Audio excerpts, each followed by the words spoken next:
மனுஷகுமாரன் அப்பா வீட்டுக்கு திரும்பி வரும்போது ஒருபோதும் அப்பா அவன் செஞ்ச பாவத்தை சொல்லி காமிக்கல.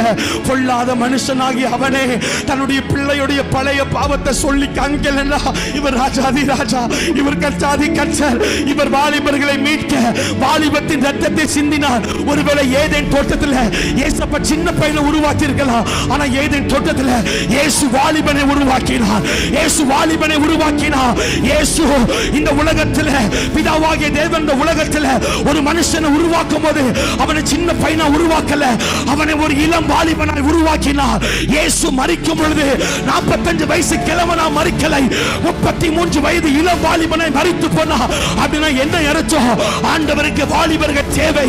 இந்த கடைசி காலத்திலே சத்துருக்களை அழிக்க, இந்த கடைசி காலத்திலே பொல்லாத ஆவிகளை மேற்கொள்ள, இந்த கடைசி காலத்திலே உன்னை பயமுறுத்தின கோலியாத்தை நீ பயமுறுத்த போகிறாய்.